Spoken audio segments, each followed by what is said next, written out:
Salvação. O que é salvação para você? O que é que uma pessoa precisa fazer para ser salva? Esse conceito de salvação, ele mudou, é um pouco diferente do judaísmo de Jesus e depois dos seus seguidores após a morte de Jesus. Esse vídeo eu dividi em duas partes, para também não ficar muito grande, e nesse vídeo vamos entender qual era o conceito e o pensamento de Jesus sobre salvação e o que é que precisava fazer para ser salvo no entendimento dele. Então, bora lá.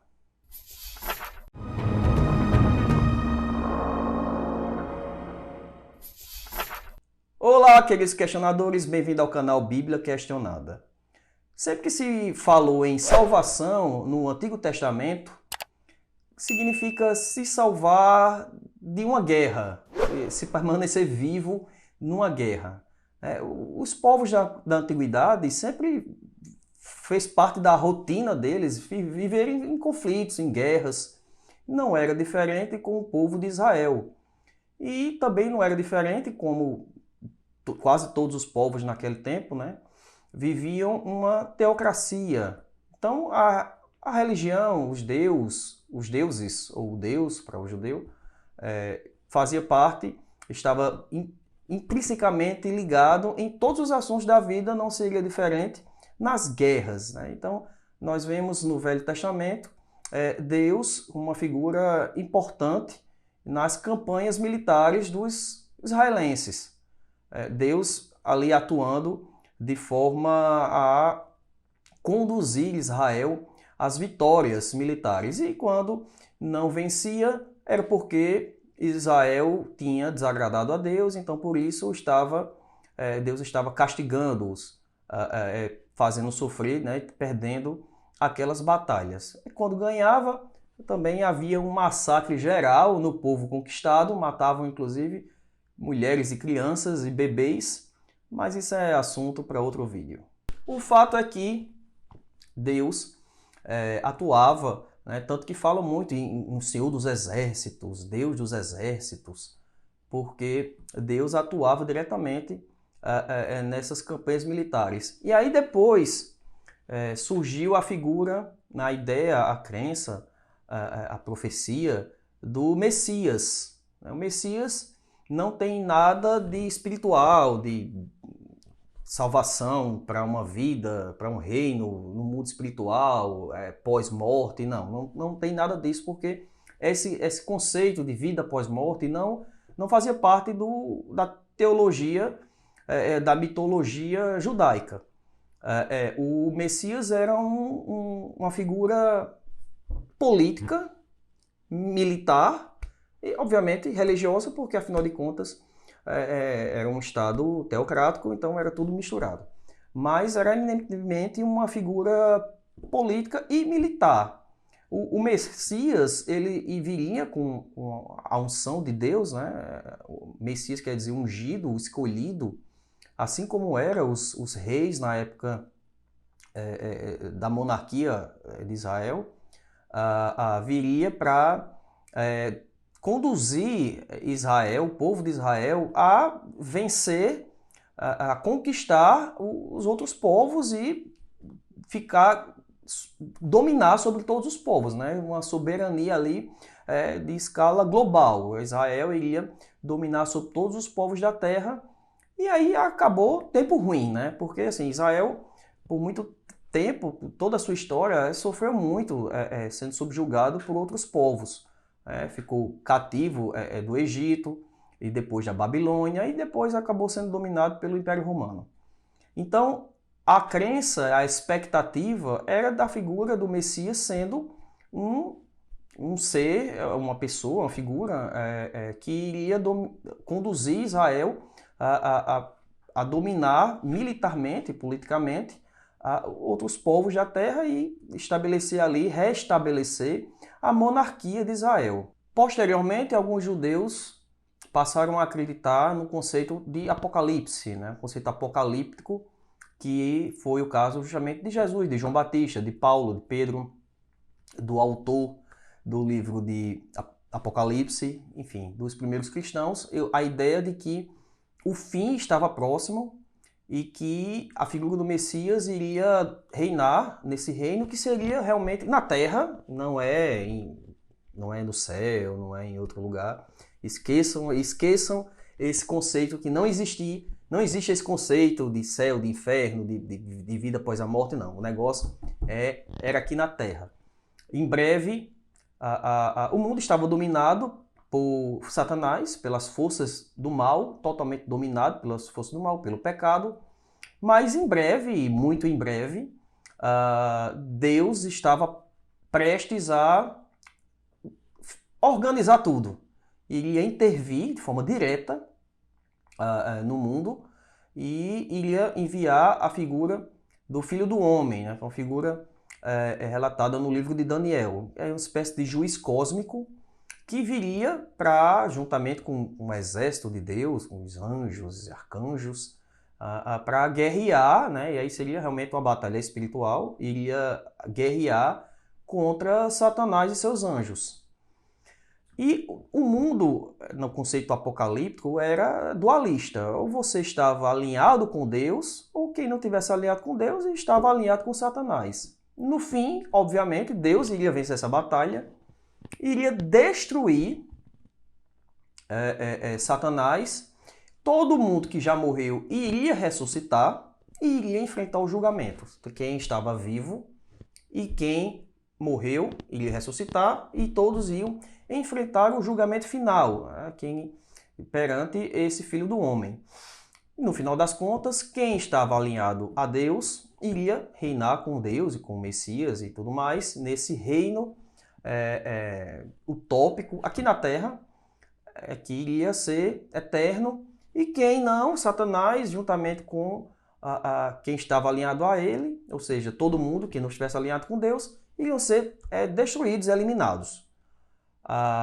E como a raiz do mal era de Satanás, e uma vez que foi destruído, esse reino aqui ia ser de eterna bonança, né? Não haveria mais mortes, não haveria mais guerras, não haveria mais fome, não haveria mais doenças, e seria de eterno gozo.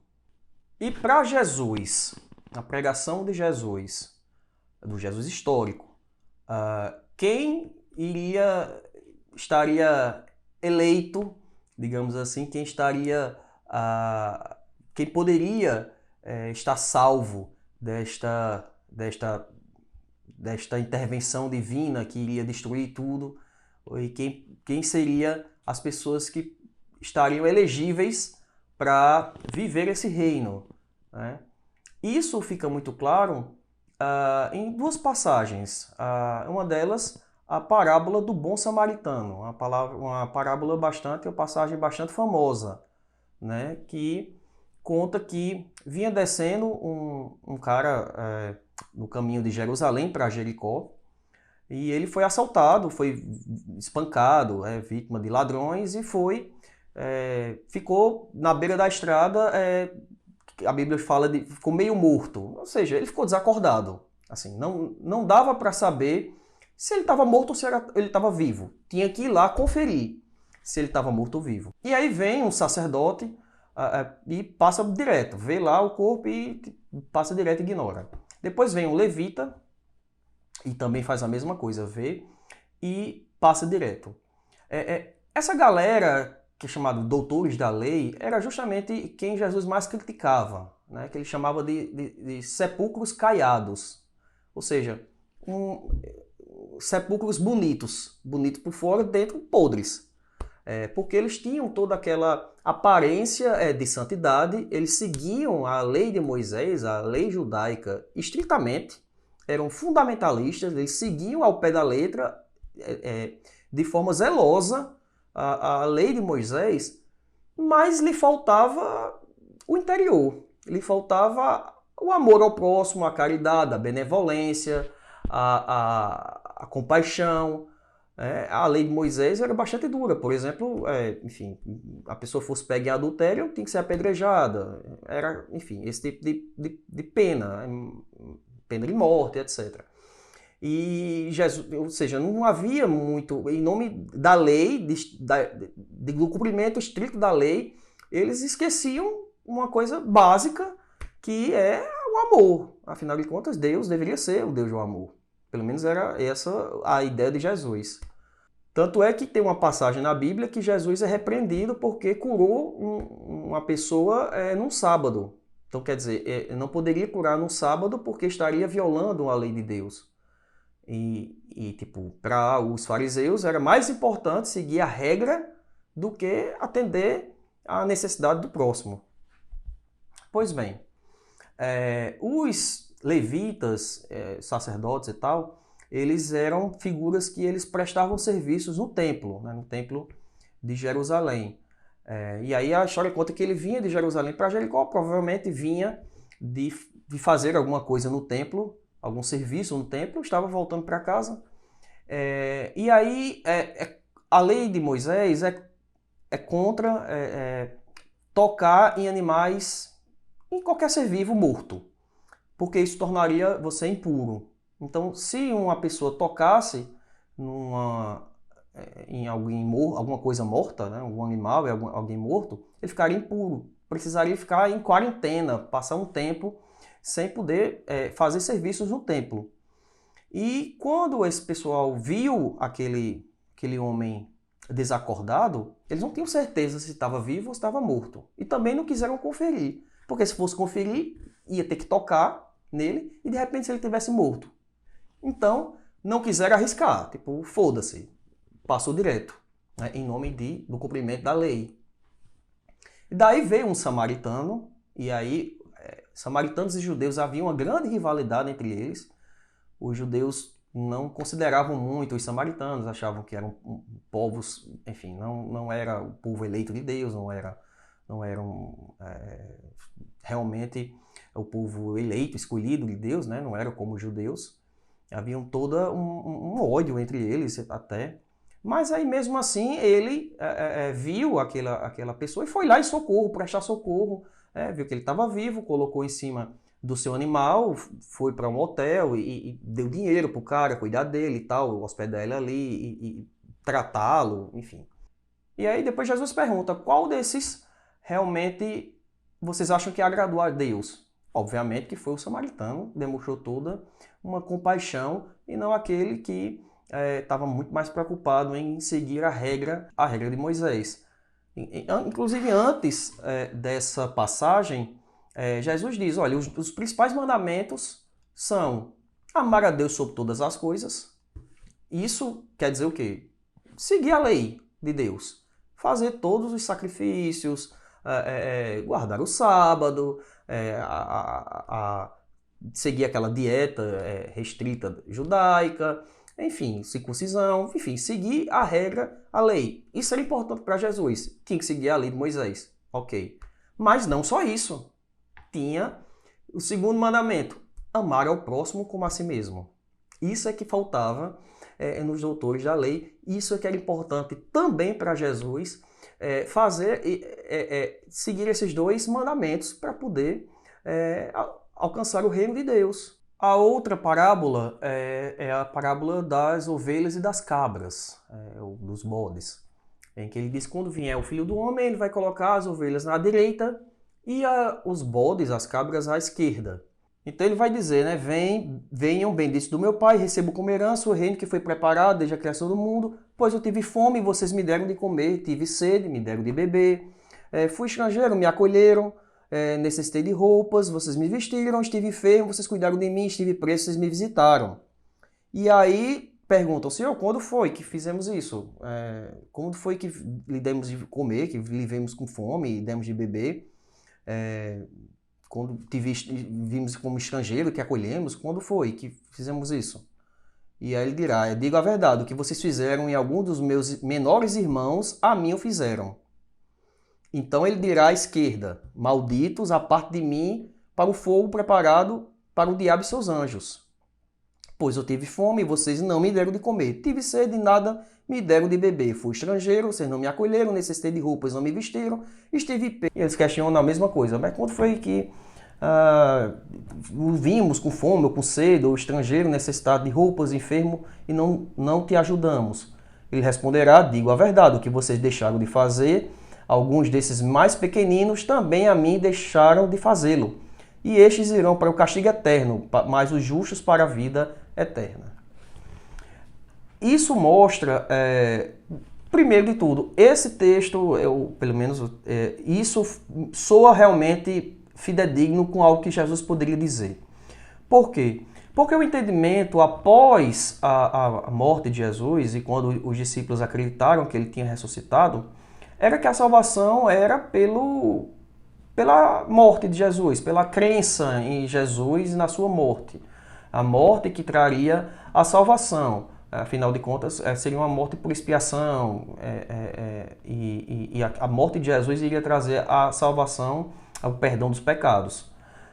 Se alguém tivesse de inventar essa passagem, no caso o autor aqui, de Mateus, tivesse que inventar essa passagem, ele iria falar de acordo com a crença de que seria Jesus dizendo: vocês têm que aceitar Jesus, tem que me aceitar como Salvador e Senhor das suas vidas, tem na morte que eu vou passar, vou ser sacrificado, sou o Cordeiro de Deus, que vou ser sacrificado, e aqueles que acreditarem em mim serão salvos, e blá blá blá, mais ou menos o que tem no Evangelho de João. Mas não, o que está escrito aqui é um outro conceito, um conceito de fazer caridade, que leva à salvação. Então, a conclusão é de que realmente é provável que Jesus realmente tenha dito essas palavras. E a conclusão que a gente chega também é que o pensamento de Jesus sobre salvação era justamente esse. Era seguir a lei de Moisés, afinal de contas, Jesus era um judeu e acreditava que a lei de Moisés era a lei que Deus trouxe para o povo judeu e para o mundo, enfim. E teria que seguir a lei, tudo certo, tá ok para Jesus seguir a lei, todos os ensinamentos da lei, e todos aqueles rituais e tudo mais. Mas não só isso. A outra parte de amar ao próximo como a si mesmo era igualmente importante. Não poderia esquecer dessa parte. E aí o Filho do Homem, ou seja, o julgamento final estava próximo, o reino de Deus estava próximo, era necessário que as pessoas se preparassem. Esse era o ensinamento de João Batista, de Jesus, a respeito disso. Se preparem, ou seja, se arrependam dos seus pecados, abandonem as práticas pecaminosas e mude sua vida, mude seu coração, porque o reino de Deus está às portas, está muito próximo de chegar. Estejam preparados, porque o Filho do Homem vai vir a qualquer momento, e estejam preparados, ou seja, estejam diante de Deus, arrependidos e ter essa mudança de vida, uma mudança de coração, não é apenas o exterior, não apenas seguir aquelas regras, mas dentro, o coração também é importante, a caridade, a compaixão, a misericórdia, o perdão, todos esses ensinamentos bastante valorosos que Jesus deixou para a humanidade. Então é isso, pessoal, vou ficando por aqui.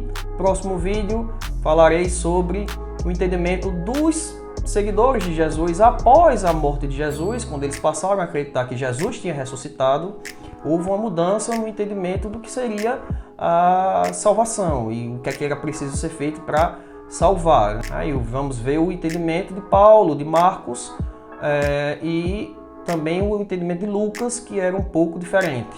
Mas se você gostou desse vídeo, curta, deixe aqui seus comentários, compartilhe esse vídeo, espalhe para todo mundo. E siga-nos no canal e também no Instagram. Então é isso, não se esqueça, questione tudo sempre.